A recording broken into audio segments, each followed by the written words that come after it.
Class 12 biology practical में project कौन कौन से लिखना है और कैसे लिखना है आज के वीडियो में समझाएंगे। तो देखिए, प्रोजेक्ट के लिए एक स्टिक फाइल खरीद लेंगे। इस तरीके की स्टिक फाइल आपको खरीदना होगा और स्टिक फाइल में ये पेजेस खरीदना होगा और फिर प्रोजेक्ट संख्या 1 डालेंगे और लिखेंगे जनसंख्या वृद्धि और इधर डालेंगे उद्देश्य। उद्देश्य में मानव आबादी की वृद्धि के कारण इसके दुष्परिणाम और जनसंख्या वृद्धि के नियंत्रण का अध्ययन करना। यानी जनसंख्या वृद्धि के कारण कौन से हैं, इसके दुष्परिणाम कौन से हैं, अगर जनसंख्या वृद्धि हो रही है तो इसका नियंत्रण कैसे करें, तो इनका अध्ययन करना है। तो अगली हेडिंग डालेंगे जनसंख्या वृद्धि की परिभाषा। जंतुओं द्वारा किसी एक निर्धारित क्षेत्र में उनकी संख्या का बढ़ना ही जनसंख्या वृद्धि कहलाता है। कोई जंतु हैं, कोई भी है, आप मनुष्य ही ले लीजिए, जो मनुष्य की जाति है, प्रजाति है, तो किसी एक निर्धारित क्षेत्र में उनकी संख्या का बढ़ना ही जनसंख्या वृद्धि कहलाता है या जनसंख्या विस्फोट कहलाता है। कहने का मतलब यह है कि किसी भी क्षेत्र में लोगों की संख्या का बढ़ना ही जनसंख्या वृद्धि है। तो इस तरह से परिभाषा लिख देंगे, उद्देश्य लिखेंगे और उद्देश्य लिखने के बाद में परिभाषा लिख देंगे। इसके बाद हेडिंग डालेंगे जनसांख्यिकी। तो जनसांख्यिकी विज्ञान की वह शाखा है जिसके अंतर्गत जनसंख्या से संबंधित सभी महत्वपूर्ण आंकड़े एकत्रित किए जाते हैं। यानी जनसांख्यिकी क्या है, तो जनसांख्यिकी एक तरीके की विज्ञान की शाखा है जिसमें जनसंख्या से संबंधित सभी महत्वपूर्ण आंकड़े एकत्रित किए जाते हैं, उसे ही जनसांख्यिकी कहा जाता है। इस प्रकार की सांख्यिकी को जनगणना कहते हैं और ऐसी जो सांख्यिकी होती है उसे क्या कहा जाता है, जनगणना कहा जाता है। हेडिंग डालेंगे विश्व में मानव आबादी का इतिहास। तो वैज्ञानिकों द्वारा बताया गया कि वर्तमान मानव जाति की उत्पत्ति प्लास्टोसीन युग में हुई थी। वैज्ञानिकों ने बताया कि वर्तमान मानव जाति की जो उत्पत्ति हुई प्लास्टोसीन युग में हुई। उस समय के मनुष्य की जीवन शैली शिकार करके खाना प्राप्त करना था और उस समय आबादी लगभग 2.5 लाख रही होगी। तो अभी हेडिंग डालेंगे विश्व की जनसंख्या संबंधी कुछ आंकड़े। तो ये पूरा चार्ट बना देना है। अब देखिए, पहले विश्व में था, अब फिर यहाँ भारत में कहा गया है। तो भारत में मानव आबादी का विकास, इसमें भारत में प्रथम परिणामी जनगणना सन 1822 ईस्वी में हुई और प्रथम व्यवस्थापित जनसंख्या गणना सन 1981 में हुई। तब से लेकर अब तक बीच बीच में जनसंख्या गणना होती रहती है या होती चली आई है। इस जनगणना के कुछ आंकड़े इस प्रकार से हैं। तो भारत में जनसंख्या की गणना का ये चार्ट पूरा बना लेंगे। फिर हम डालेंगे जनसंख्या वृद्धि के कारण कौन कौन से कारण होते हैं। तो मानव जनसंख्या के कई कारण हैं, यानी जो मानव की जनसंख्या बढ़ रही है इसके कई कारण हैं, जिनमें से कुछ प्रमुख इस प्रकार हैं। पहला है खाद्यान्नों की प्रचुरता। तो आजकल खाद्यान्नों की कमी नहीं है और भूख से कोई नहीं मरता है। वैज्ञानिक एवं तकनीकी सुधार के कारण अधिक अन्न उत्पन्न हो रहा है और आधुनिक तकनीक के कारण चूहों तथा कीटों से नुकसान भी नहीं हो रहा है, इसलिए जनसंख्या वृद्धि हो रही है। यानी खाद्यान्न प्रचुर मात्रा में लोगों को मिल रहे हैं, इसलिए जनसंख्या बढ़ रही है।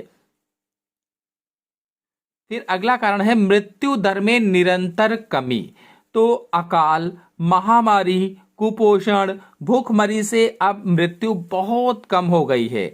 उन्नत सेवाओं के कारण नवजात शिशुओं में भी भारी कमी आई है। यानी जो नवजात शिशु की मृत्यु होती थी उसमें भी भारी कमी आई है। तो नवजात शिशुओं की मृत्यु दर में, शिशुओं की मृत्यु दर यहाँ लिख लेंगे, मृत्यु दर में भी भारी कमी आई है। तो अकाल नहीं पड़ता है, महामारी नहीं आती है, कुपोषण, भूखमरी आदि के कारण जनसंख्या वृद्धि हो रही है। फिर अगला कारण है सामुदायिक स्वास्थ्य सेवा। सामुदायिक स्वास्थ्य सेवाओं द्वारा अनेक महामारी जैसे हैजा, चेचक, मलेरिया आदि का संपूर्ण रूप से निवारण संभव हो सका है। चूंकि हॉस्पिटल खुल गए हैं जगह जगह पर और अच्छा इलाज हो जाता है, स्वास्थ्य अच्छा रहता है, तो हैजा है, चेचक है, मलेरिया है आदि बीमारी नहीं होती हैं, जिनसे जनसंख्या वृद्धि बढ़ रही है। फिर अगला कारण है कम आयु में विवाह। तो देश की अशिक्षित एवं रूढ़िवादी परिवारों में आज भी बाल विवाह की प्रथा है। कम आयु में विवाह होने से अधिक बच्चे पैदा हो जाते हैं, तो एक प्रमुख कारण यह हो जाएगा। फिर अगला है निरक्षरता, यानी कि अशिक्षा। अशिक्षा के कारण लोग परिवार नियोजन का महत्व नहीं समझते हैं और छोटे परिवार के महत्व को नहीं जानते हैं, जिससे जनसंख्या में वृद्धि हो रही है। और फिर अगला कारण है गरीबी। तो गरीबी के कारण लोग सोचते हैं कि जितने बच्चे होंगे सभी कमाकर लाएंगे और हमारी गरीबी दूर होगी, इसलिए भी जनसंख्या वृद्धि हो रही है। फिर अगला कारण है सामाजिक रीति रिवाज। तो भारत में बेटे की चाह में परिवार में बच्चों की संख्या बढ़ती चली जा रही है। कहते हैं कि परिवार में बेटा होगा तो वही तभी वंश चलेगा, इस वजह से भी जनसंख्या वृद्धि बढ़ रही है। फिर देखिए हेडिंग डालेंगे कि आबादी या जनसंख्या विस्फोट के दुष्परिणाम, तो इसको नए पेज से डालेंगे। यहाँ 2 ही 3 लाइनें बचे तो फिर वहां पर हेडिंग नहीं डाली जाती है। तो अधिक जनसंख्या बढ़ने से कई हानिकारक प्रभाव पड़ते हैं। कौन कौन से प्रभाव पड़ते हैं? जैसे पहला है जनसंख्या में वृद्धि से खाद्यान्नों की कमी होगी। जब जनसंख्या अधिक बढ़ जाएगी तो खाने पीने की कमी हो जाएगी, जिससे अकाल, भूखमरी तथा कुपोषण में वृद्धि होगी और बच्चों का शारीरिक विकास कम होगा। फिर अगला है कपड़े एवं आवास की कमी हो जाएगी। कपड़े नहीं मिलेंगे सभी को, रहने के लिए सभी को घर नहीं मिलेगा, इसकी कमी हो जाएगी। पीने की पानी की कमी होगी, यानी पानी कम हो जाएगा। वायु, जल व मृदा का प्रदूषण बढ़ेगा। चूंकि जनसंख्या बहुत हो जाएगी तो वायु प्रदूषण भी होगा, जल प्रदूषण भी होगा, मृदा प्रदूषण भी होगा। संक्रामक रोगों के फैलने की अधिक संभावना होगी। जो संक्रामक रोग हैं, संक्रामक रोग ऐसे रोग जो एक व्यक्ति से दूसरे व्यक्ति में फैल जाते हैं, तो ऐसे रोगों के फैलने की अधिक संभावना होगी। फिर अगला है बेरोजगारी, कच्चे माल की कमी, आवास व शिक्षा के अपर्याप्त साधन होंगे, यानी इनके साधन अच्छे नहीं होंगे, कम होंगे। स्वास्थ्य एवं चिकित्सा सेवाओं को पर्याप्त मात्रा में उपलब्ध कराना संभव नहीं होगा। जब जनसंख्या बहुत बढ़ जाएगी तो स्वास्थ्य सेवाएं भी अच्छे से उनको नहीं मिल पाएंगी। बार बार गर्भधारण करने से माताओं के ऊपर भी बुरा प्रभाव पड़ेगा। फिर अगला है यातायात एवं परिवहन की समस्या होगी। रहन सहन का स्तर लगातार गिरता जाएगा। तो ये हो जाएंगे कुछ दुष्परिणाम। फिर अगली हेडिंग डालेंगे जनसंख्या वृद्धि का नियंत्रण। तो जनसंख्या वृद्धि को रोकने व नियंत्रित करने के उपाय कौन कौन से हैं? तो पहला है विवाह की आयु में वृद्धि करके। विवाह की आयु में वृद्धि करके संतान उत्पत्ति को कम किया जा सकता है। जल्दी विवाह करने से अधिक संतानें उत्पन्न हो जाती हैं, इसलिए विवाह की आयु बढ़ा देनी चाहिए। फिर अगला है शिक्षा द्वारा। तो जनसंख्या वृद्धि का एक प्रमुख कारण अशिक्षा है। देखिए पीले से हेडिंग बिल्कुल नहीं डालना है, लाल से हेडिंग बिल्कुल नहीं डालना है, हमेशा काले का प्रयोग करना है।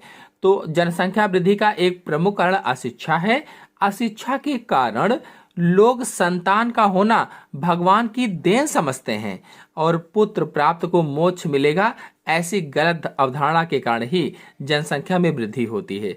इसी प्रकार से अधिक संतानें आय में वृद्धि करती हैं आदि कुछ अशिक्षित लोगों के शब्द होते हैं।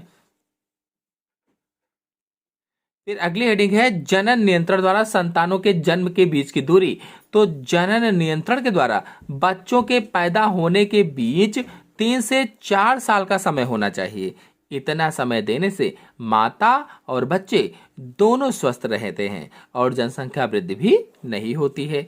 फिर अगली हेडिंग डालेंगे धर्मांधता को हटाना। जनता को समझना चाहिए कि संतान का होना या ना होना अपने हाथ में है, ना कि भगवान के हाथ में है। हमें उन्हें समझाना चाहिए कि असली मोक्ष अधिक संतान से नहीं बल्कि संतान के अच्छे पालन पोषण से मिलता है। फिर अगली हेडिंग है सीमित परिवार का महत्व। आम जनता को कम संतान के महत्व से अवगत कराना चाहिए। छोटे परिवार के महत्व को समझने के बाद वे स्वयं ही छोटा परिवार रखेंगे, तो यहाँ परिवार बढ़ा लेंगे। फिर देखिए सबसे अच्छा है परिवार नियोजन, क्योंकि इसमें जनसंख्या वृद्धि कम हो जाती है। तो ये जरूर लिखना है आपको, परिवार नियोजन। जनन नियंत्रण और परिवार नियोजन के द्वारा भी जनसंख्या वृद्धि को रोका जा सकता है।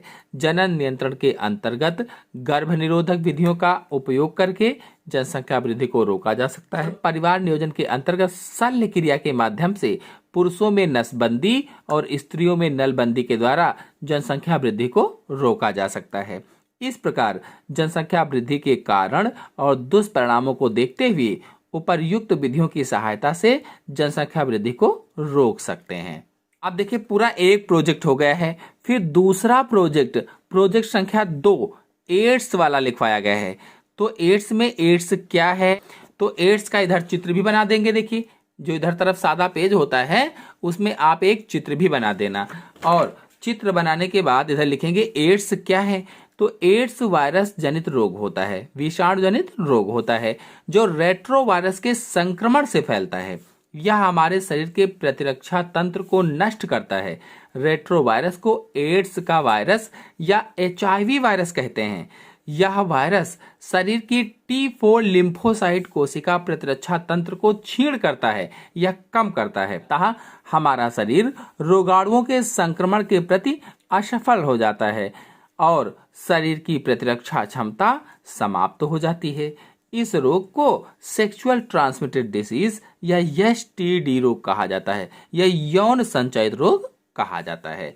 फिर एड्स की खोज, तो डॉक्टर लैक मैंटिगनियर ने एड्स की खोज सहलिंगी पुरुषों में की थी। फिर देखे डालेंगे रोग का विस्तार। तो एक अनुमान के अनुसार विश्व में लगभग 85 लाख व्यक्ति इस रोग से ग्रस्त हैं, जिसमें से 15 लाख से अधिक रोगी अमेरिका में ही हैं।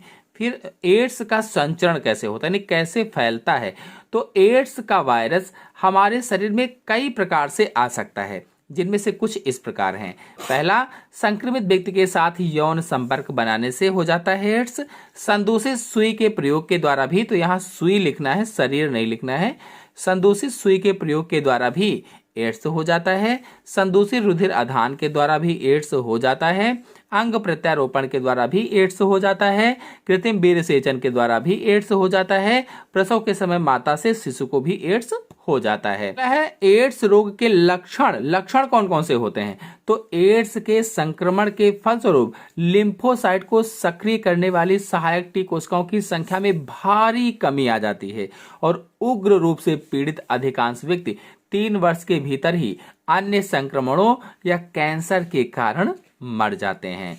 इसमें लक्षण क्या क्या दिखेंगे, रोगी को लगातार बुखार आएगा, लगातार दस्त होगा, शरीर का भार कम होगा, लसिका गांठों में सूजन आ जाएगी, रात्रि में पसीना आएगा। ये एड्स रोग के लक्षण होते हैं। आपको बता दें कि अगर आप एड्स पर और अच्छा प्रोजेक्ट लिखना चाहते हैं तो हमारे चैनल में एड्स पर कई सारे वीडियो अपलोडेड हैं, वो देखिए, आपको नोट्स भी इसमें मिल जाएंगे और बहुत अच्छा सा आप लिख भी पाएंगे।